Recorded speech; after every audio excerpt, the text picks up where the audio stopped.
How does a civilization disappear without leaving a battlefield, a mass grave, or a final scream in the historical record? Not conquered, not erased by plague, not swallowed by fire, simply gone. For nearly 5 centuries, Norse settlers farmed, worshipped, traded, married, raised children, and buried their dead along the icy fjords of Greenland. Then, sometime in the 15th century, they vanished. When outsiders arrived, they found empty farms, roaming livestock, and churches still standing in the wind. History offers no last letter, no final warning. This is not the story of how the Vikings died. It is the story of why survival itself quietly withdrew its consent. The common assumption is that Greenland defeated the Vikings through sheer brutality, that no medieval society could have survived such cold, isolation, and darkness for long. But archaeology tells a far more unsettling story. When Norse settlers first arrived around the year 1000, Greenland was not the frozen graveyard we imagine today. Ice cores drilled from deep within the island preserve a detailed climatic record, and they show that the earliest centuries of settlement coincided with an unusually mild period. Winters were shorter, summers were longer, and grasslands capable of supporting livestock existed along the fjords.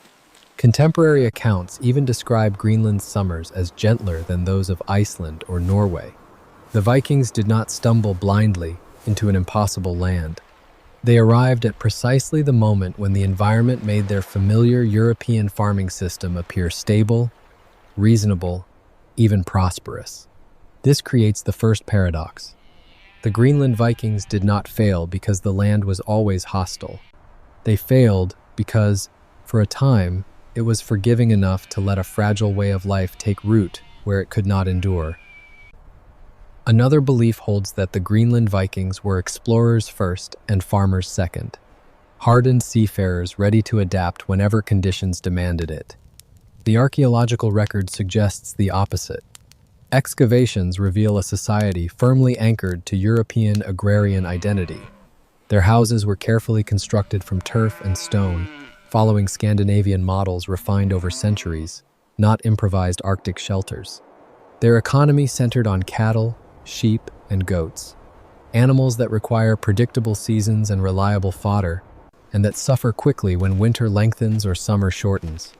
They imported timber and iron they could not produce locally, and paid for these essentials by exporting walrus, ivory, falcons, and wool along fragile trade routes stretching back to Europe.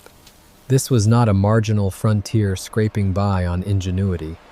It was a transplanted European farming society operating at the very edge of habitability. Their strength lay in continuity, not flexibility, and continuity only endures as long as the environment consents to remain stable. It is often assumed that civilizations collapse suddenly, through invasion, violence, or a single overwhelming catastrophe. The bones of the Greenland Vikings tell a far slower and more troubling story. Skeletal evidence shows that life expectancy declined gradually across generations. In later burial layers, researchers find increasing signs of middle ear infections, chronic respiratory disease, and prolonged malnutrition, conditions that rarely kill quickly but steadily weaken a population. These were not isolated illnesses, they were signals of worsening daily life. Most striking is who appears most often among the dead. Young adult women, the demographic foundation of any growing society, are disproportionately represented in the final centuries. When those most resilient and most essential to continuity begin to disappear, decline becomes self-reinforcing. This was not an abrupt extinction. It was demographic erosion. The society did not collapse in chaos. It thinned, quietly, as living conditions crossed a threshold beyond which recovery was no longer biologically possible. Starvation is often imagined as something obvious, announced by empty storehouses, abandoned fields, and sudden collapse. In Greenland, its presence is far more discreet and far more disturbing. Inside one farmhouse, archaeologists uncovered the butchered remains of a hunting dog and a newborn calf, both marked by deliberate knife cuts. These were not animals taken lightly. A Viking would only slaughter a dog bred for survival, or a calf meant to secure the future when desperation had already set in. Even more revealing were traces left behind by insects. Fossilized flies, preserved in the floors of homes, tell a precise biological story.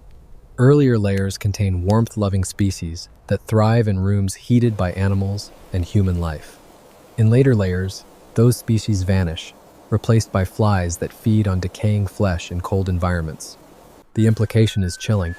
People were dying in their beds, and no one remained strong enough or numerous enough to carry them away. The prevailing narrative often places the blame on climate alone, pointing to the onset of the Little Ice Age as the single decisive force behind the Vikings' disappearance.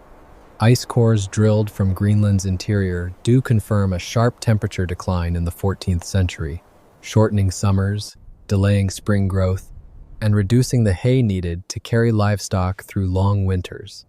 Beetle fossils recovered from ancient fields reinforce this picture, showing collapsing insect populations that signal failing pastures. Yet climate does not act in isolation. Long before the coldest decades arrived, pollen and sediment studies reveal extensive soil erosion caused by overgrazing. Sheep and cattle stripped fragile vegetation faster than it could regenerate, leaving thin Arctic soils exposed to relentless winds from the ice sheet. The land did not suddenly betray the Vikings. It responded exactly as ecosystems always do when pressure exceeds tolerance. What collapsed was not only a climate, but a feedback loop between human practice and environmental limits. One of the most persistent questions is why the Vikings did not fully adopt Inuit hunting techniques, despite living alongside people who had mastered survival in this land. The simplest answer is cultural arrogance, but the evidence points to something more deeply rooted. Church records suggest strict control over hunting rights, spiritual prohibitions against Inuit practices, and a powerful ecclesiastical system determined to preserve European identity at the edge of the world. Learning from the Inuit would not have meant borrowing a tool or copying a technique. It would have required accepting unfamiliar rituals, new forms of authority, and ways of life the church regarded as dangerous or forbidden. Adaptation is rarely technical alone. It is social, religious, and psychological. In Greenland, to truly adapt would have meant dismantling the structures that defined status, belief, and meaning within Norse society.